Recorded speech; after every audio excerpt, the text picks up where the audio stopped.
Dracula adalah satu dari sekian sejarah yang dipelintir untuk menutupi kisah yang sesungguhnya. Jika kita menyebut kata Dracula, maka yang umum muncul di kepala orang-orang adalah makhluk bertaring yang gemar menghisap darah, takut salib dan bawang putih, identik dengan kelelawar, tidur di siang hari dan memangsa di malam hari. Tapi sangat jarang ada yang tahu bahwa Dracula sebenarnya adalah sebuah sejarah kelam penuh darah yang berhubungan dengan perang salib dan umat Islam. Buku yang ditulis oleh Hypatia Knechna yang pertama kali terbit pada tahun 2007.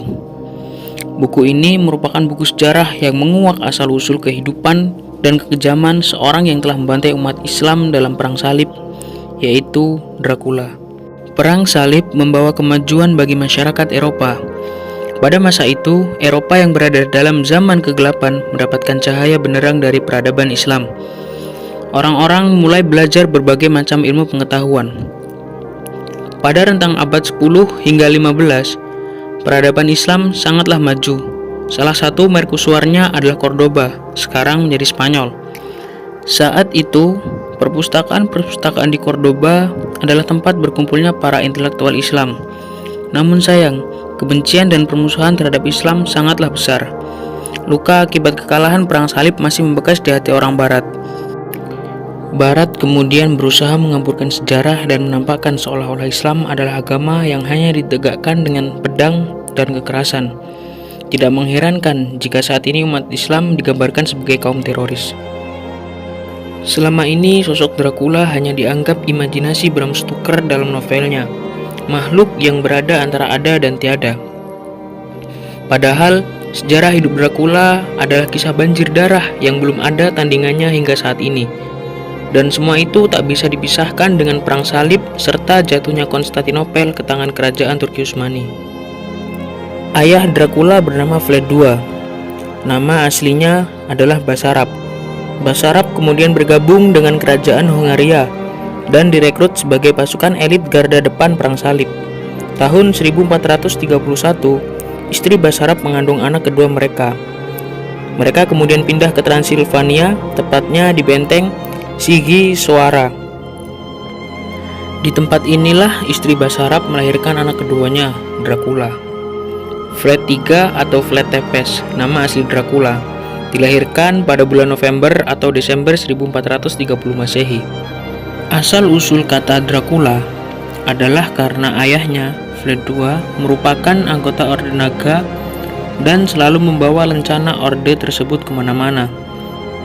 Dari kata tersebut, Vlad III atau Vlad Tepes dipanggil dengan nama Vlad Draculea. Dalam bahasa Inggris dilafalkan menjadi Dracula yang berarti anak dari Vlad Dracul. Karena ayahnya sering terjun ke medan perang dan kehidupannya hanya mengenal sosok ibu, Dracula tumbuh menjadi sosok tertutup dan inferior. Situasi politik membuat ia dan adiknya Radu dikirim ke Turki sebagai jaminan dari ayahnya. Dracula tumbuh menjadi remaja pembangkang dan pendendam. Untuk menghibur rasa kesepiannya, Dracula sering menangkap tikus dan burung, kemudian ditusuk-tusuk dengan tombak kecil. Dia sangat girang melihat hewan-hewan tersebut menggelepar sekarat. Selama berada di Turki, Dracula memeluk agama Islam tapi hanya untuk tujuan politik. Di sana, ia belajar memainkan segala jenis senjata dan strategi perang. Dia mempunyai satu naluri kelebihan yang sulit dicari tandingannya, yaitu naluri membunuh. Tahun 1448, kerajaan Turki Utsmani membebaskan Dracula. Setelah bebas, ia dan pasukannya kemudian berhasil merebut Wallachia. Selanjutnya, masa pemerintahan Dracula merupakan masa-masa teror yang mengerikan. Naluri kekejamannya benar-benar tersalurkan setelah ia menjadi penguasa di Wallachia. Hanya dalam waktu kurang dari setahun, ia telah membunuh ribuan orang dengan cara yang kejam, yaitu disula. Boleh dikata Dracula adalah seorang kreator penyiksaan, mulai dari penyulaan, pemotongan dan perusak organ seksual, merebus korban hidup-hidup, menguliti kepala dan bagian tubuh lainnya, mencekik, memotong otot-otot tertentu, memotong hidung dan telinga, membutakan mata, membakar hidup-hidup, memaku kepala, memangsakan si korban pada binatang buas, menarik korban dengan 2 kuda, memendam tubuh korban dalam memanggang. Kesadisan Dracula melebihi kesadisan suku-suku paling primitif yang ada di muka bumi ini. Pembantaian Dracula terhadap umat Islam juga tak bisa dipisahkan dari Perang Salib. Sebagai salah satu panglima Perang Salib di daerah Transilvania, Dracula bertugas mencegah pasukan Turki Utsmani menuju Eropa Timur dan Barat. Ia memakai segala cara, salah satunya dengan meneror umat Islam yang ada di Wallachia. Dracula juga berusaha mencari sekutu dari kerajaan yang sama besarnya dengan Turki, yaitu Hungaria. Langkah pertama untuk mendapatkan simpati dari Hungaria adalah dengan pindah agama. Ia memeluk agama Katolik. Langkah ini pun berhasil. Ia diterima sebagai bagian dari pasukan salib, bahkan dinikahkan dengan saudara Raja Hungaria. Setelah itu, ia baru berani secara terbuka menyatakan bahwa dirinya adalah musuh kerajaan Turki Utsmani. Ia mulai meneror dan membantai umat Islam di wilayah sekitarnya. Sejarah mencatat sekitar 300.000 umat Islam dibantai oleh Dracula sepanjang masa pemerintahannya. Dracula menjemput ajalnya di tepi Danau Snagov setelah tak sanggup melawan pasukan Turki Utsmani yang jumlahnya 3 kali lipat lebih besar di bawah pimpinan Mehmed II atau Sultan Muhammad Al-Fatih.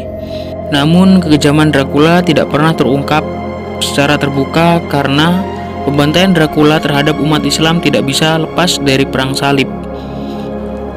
Dan seberapapun kejam Dracula, ia adalah pahlawan pasukan salib sehingga nama baiknya selalu dilindungi. Dan sampai saat ini, di Rumania, Dracula dianggap sebagai seorang pahlawan. Dalam cerita Dracula, sosok Sultan Mehmed II atau yang lebih dikenal dengan Muhammad Al-Fatih dihilangkan sama sekali. Padahal sejarah resmi mencatat peran sang sultan dalam mengakhiri kekejaman Dracula dalam 2 kali gempuran besar-besaran. Serangan pertama membuat Dracula kehilangan tahta dan serangan kedua membuat Dracula terbunuh. Tapi semua fakta itu telah dihapus oleh Barat. Sosok Sultan Muhammad Al-Fatih memang sangat dibenci karena telah berhasil merebut Konstantinopel dan membuat Barat kehilangan muka. Karena itulah mereka berusaha untuk menghapus nama Sultan Mehmed II dalam sejarah. Buktinya, bahkan umat Islam sendiri pun jika ditanya tentang Sultan Mehmed II akan menggeleng kepala, namun jika ditanya tentang Dracula, mereka bisa memberikan penjelasan panjang dan lebar. Hanya segelintir sejarawan yang mengetahui sosoknya. Sekian cerita kejamnya Dracula yang sejarahnya dikaburkan oleh Barat. Mohon maaf apabila ada kesalahan. Wallahu a'lam bishawab.